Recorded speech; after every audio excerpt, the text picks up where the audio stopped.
Eterio, capítulo 2, parte 2. Vale, no me lo cuentes. Dani sacudió la cabeza y volvió a centrarse en la caja. Prefiero no saberlo, qué asco.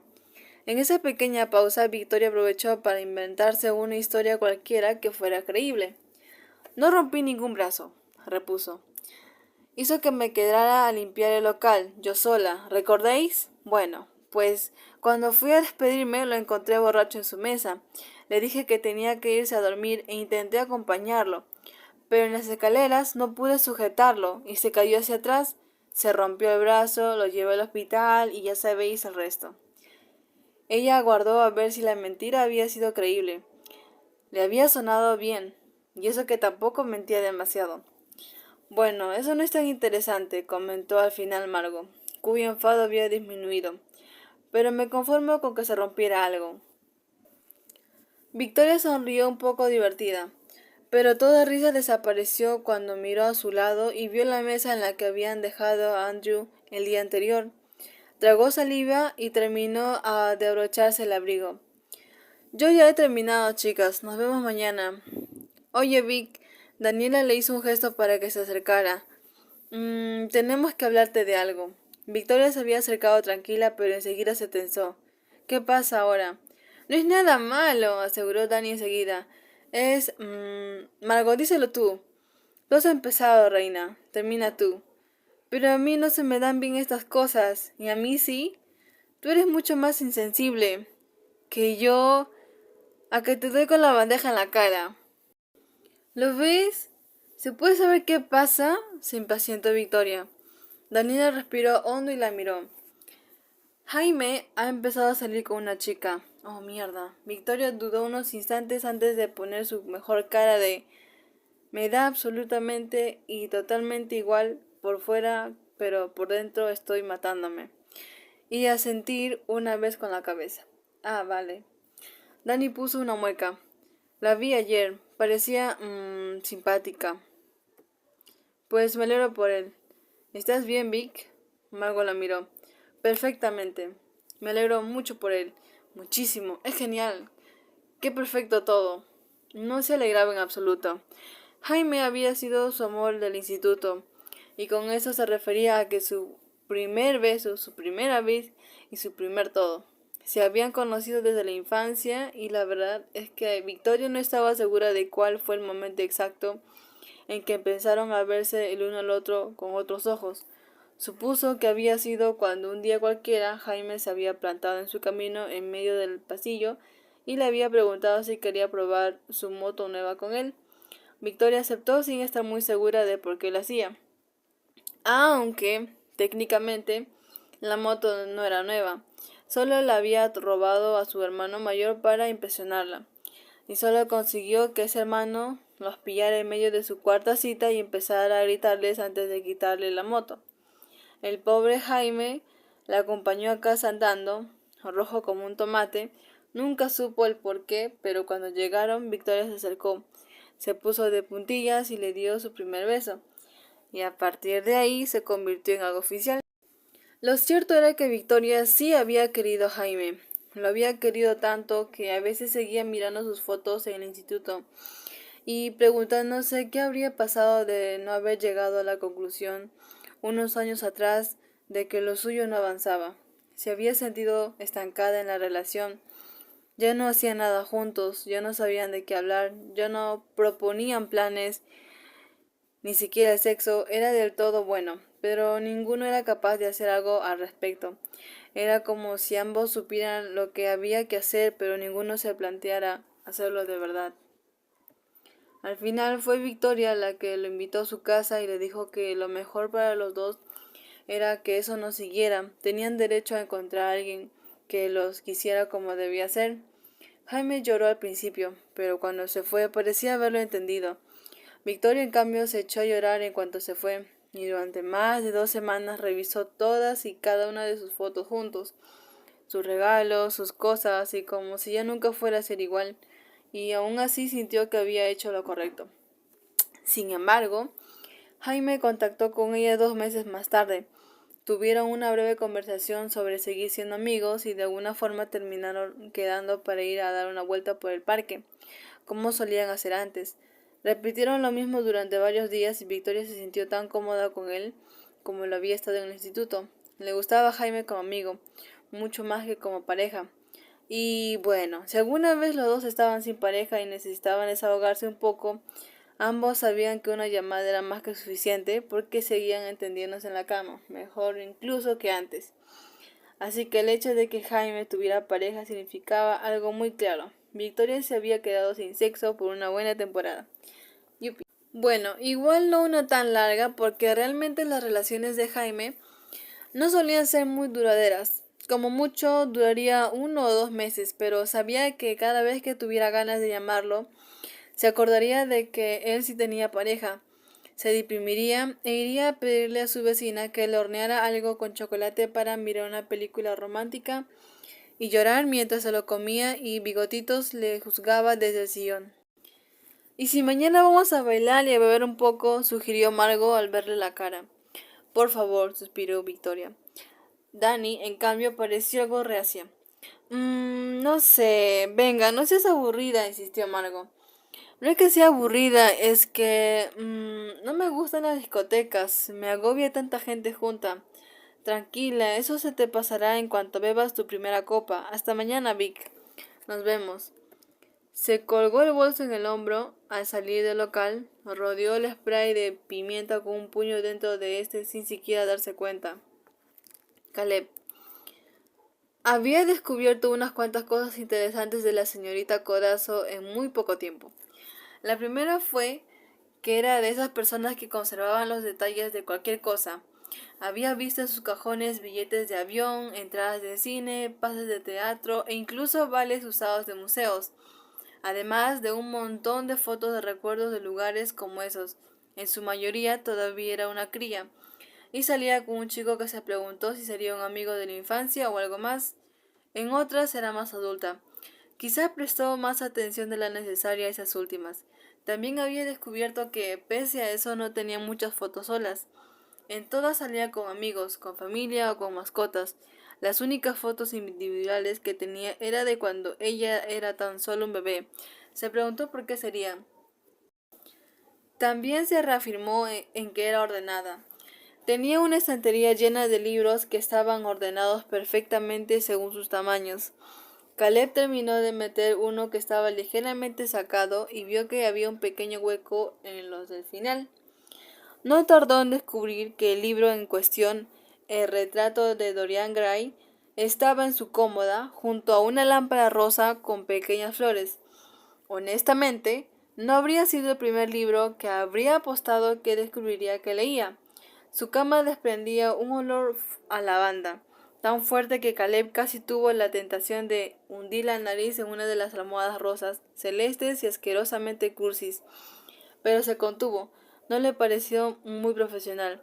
Además, había encontrado el origen de ese problema en el cuarto de baño. Era el champú que utilizaba, esencia de lavanda. Casi se lo tiró a la basura para que dejara de interrumpir su trabajo, pero se detuvo de nuevo. También había maquillaje en su cuarto de baño, muy poco y casi todo parecía viejo y poco usado. Pero ahí estaba, tenía perfume en la habitación, pero casi deseó que no se lo pusiera. El olor a lavanda era mucho mejor. El armario había resultado ser bastante más interesante. No se esperaba mucha ropa y no la encontró. Jerseys viejos, pantalones con pequeños desgarrones o desgastados, unas zapatillas Converse altas y negras y unas sandalias. Ni siquiera tenía botas, solo eso. También había pijamas con estampados de animales bastante infantiles, por no hablar de los calcetines, más de lo mismo. No esperaba tanta ternura en esa casa. Todo era rosa, celeste, con animalitos o comida cursi, casi parecía de niña, pero bueno, la ropa interior no fue tan de niña.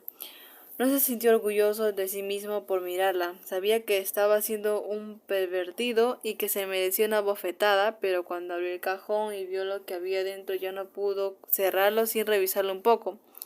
Enarcó una ceja intrigado cuando vio que debajo de unas cuantas bragas de colores chillones y estampados coloridos estaban unos cuantos conjuntos de lencería.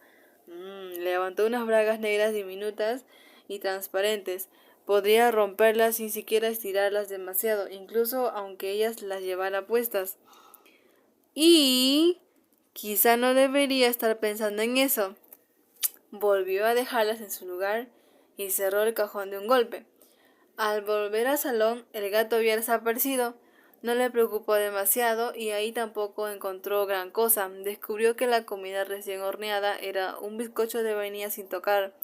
Seguramente se lo habían dado, porque era imposible que lo hiciera ella sin horno ni ingredientes. Su única fuente de alimento eran 2 bolsas de pasta, botellas de agua en la nevera, salsa de tomate, unas cuantas cebollas, leche, cereales y barras de chocolate. Oh, y bolsas de té. Encontró la tetera en uno de los armarios y varias tacitas que parecían caras. Era lo único que parecía caro de por ahí. El salón no fue un gran descubrimiento, así que volvió a la habitación y pensó en revisarlo otra vez, pero se detuvo en medio de esta cuando escuchó la puerta principal. Se tensó por completo. ¡Mierda! Caleb miró a la ventana. Podía saltar a la escalera de incendios, que habría sido una buena opción para entrar desde el principio, por otro lado, pero haría demasiado ruido. No, no tenía alternativa. Tenía que esconderse. Se agachó y se metió bajo la cama rápidamente. Tuvo que doblar un poco las rodillas para que no se le vieran los pies. Esa cama era ridículamente corta. Miau, no podía ser. Miró hacia arriba y vio que el gato imbécil lo miraba fijamente, ahí tumbado junto encima de su cabeza. Casi parecía estar riéndose en su cara, y probablemente lo hacía. Intentó apartarlo de un manotazo y el gato imbécil entrecerró los ojos como si hubiera aceptado el reto. ¡Miau! Victoria. Dejó las llaves en el cuenco en la encimera y suspiró mientras cruzaba el pasillo. Abrió el armario y cogió una percha colgado su abrigo dentro. ¡Miau! Victoria se dio la vuelta hacia su cama frunciendo el ceño. Ya volvía a estar ahí abajo. ¿Qué le había dado últimamente con meterse bajo la cama? ¡Miau! ¿Qué te pasa, pequeño?, preguntó ella, sacándose los zapatos con la punta del pie y dejándolos a un lado. Ya los recogería en otro momento. Hoy no me apetece jugar, lo siento, estoy cansada. Volvió a centrarse en el armario y empezó a desabrocharse los botones del vestido. Caleb iba a incumplir lo de sin muertes porque ese gato iba a morir. Cuando volvió a intentar apartarlo, le asentó un zarpazo que casi le alcanzó un ojo. Caleb tuvo el impulso de moverse y estrangularlo, pero no podía arriesgarse a que la chica lo escuchara. El gato, al menos, pareció calmarse un poco cuando lo apartó con la mano. Se acomodó mejor y Caleb suspiró aliviado. Fue entonces cuando vio el reflejo del espejo. La chica estaba de pie delante de su armario, desabrochándose el vestido. Solo la veía de perfil, pero eso era más que suficiente. Ella dejó de deshacer botones a la mitad y se empujó las bragas a un lado, deslizando la prenda hacia abajo y quedando en ropa interior. Llevaba puestas una de esas bragas raras y psicodélicas con un sujetador rosa con dibujitos de los Simpsons. ¿Qué demonios le pasaba con la ropa? Ella se estiró descontrolándolo por un momento. Caleb se aclaró la garganta disimuladamente. Incluso el gato se había quedado en silencio, como si la situación la mereciera. La chica tarareó una canción en voz baja mientras se inclinó hacia adelante, exponiendo perfectamente la curva de su culo, especialmente en el reflejo del espejo. Tenía la piel olivácea y estaba bastante delgada, pero no por genética ni por ejercicio, sino por falta de una alimentación regular. Se le marcaban ligeramente las costillas y los huesos del hombro. Eso último no le gustó tanto como le había gustado a todos los demás. Ella movió las manos a su cabeza y se deshizo la coleta, guardándose la goma del pelo en la muñeca y colocándose la cascada castaña con la otra mano. No lo tenía especialmente largo, le llegaba por los hombros, pero tenía pequeñas ondas suaves que iban alisándose hasta llegar a la raíz del cabello, y apenas había sido visibles por unos segundos, pero Caleb había visto la tinta de un tatuaje en su nuca. Fue entonces cuando ella dirigió las manos a la parte trasera de su sujetador y los deshizo. Él contuvo la respiración, y pese a que realmente quería no era eso, se obligó a clavar la vista en la cama, más tenso que nunca. Notó la pata del gato imbécil en la frente. ¡Miau! Escuchó el ruido del sujetador cayéndose al suelo. Cerró los ojos, intentando centrarse en cualquier otra cosa que la chica semidesnuda que tenía apenas unos metros. Victoria. Se puso el pijama con estampados de golosinas, era el más calentito que tenía. Cuando terminó de ponerse unos calcetines también gruesos y calentitos, fue a lavarse los dientes y la cara. Escuchó a Bigotitos haciendo ruido bajo la cama y negó con la cabeza, limpiándose la boca y volviendo a la habitación. ¿Se puede saber qué te pasa?, preguntó confuso acercándose a la cama. Caleb. Oh no. El gato imbécil había intentado arañarle otra vez y Caleb le había dado un empujón que le había obligado a hacer la croqueta bajo la cama. Miau. En cuanto el gato imbécil había vuelto malhumorado, los dos se habían detenido en seco al escuchar los pasos de la chica acercándose y su ¿se puede saber qué te pasa? Caleb estuvo a punto de soltar una maldición cuando vio las piernas de la chica, enfundadas en un pijama de golosinas, por cierto, deteniéndose justo delante de su cabeza. En cuanto vio que clavaba una rodilla en el suelo y empezaba a apartar la sábana, dejó de respirar y por impulso agarró al gato con una mano y lo lanzó hacia la chica. Victoria. ¡Miau! Ella se detuvo extrañada cuando pareció que las fuerzas del infierno empujaban al pobre Bigotitos hacia su regazo. ¿Qué pasa?, preguntó alarmada. El gato bufó cuando intentó sujetarle y lanzó un zarpazo al aire. Oye, Victoria lo esquivó de milagro. Solo intentaba ayudarte, pequeño desagradecido. Bigotitos volvió a bufarle y se fue corriendo por el pasillo. Ella lo siguió con la mirada, confusa, antes de decir que simplemente estaba tan loco como creía. Además estaba muy cansada como para ponerse a consolar gatos locos. Se puso de pie de nuevo, se sacudió las rodillas y se metió en la cama. Miró su móvil y respondió a unos mensajes de Daniela antes de ponerlo a cargar, apagar la luz y acomodarse para dormir. Caleb. La chica debía estar verdaderamente agotada, porque apenas pasaron unos segundos antes de que empezara a oír su latido regular de corazón y su respiración profunda. Sin hacer un solo ruido, se deslizó fuera debajo de su cama y su mano chocó con algo. Se giró malhumorado, pensando que era el gato imbécil en busca de venganza, pero no. Era el sujetador rosa de puntitos blancos. Todavía estaba cálido. Se obligó a sí mismo a ignorarlo y se puso de pie sin hacer un solo ruido. La chica estaba durmiendo de cara a la ventana con las piernas dobladas y un brazo por encima de la sábana. Entonces se le ocurrió algo. Miró abajo, el vestido también estaba cálido, pero lo recogió con el ceño fruncido y buscó en uno de sus bolsillos. Además, tardó un segundo en encontrar la chapita. Victoria volvió a dejarla en su lugar y se marchó de esa casa.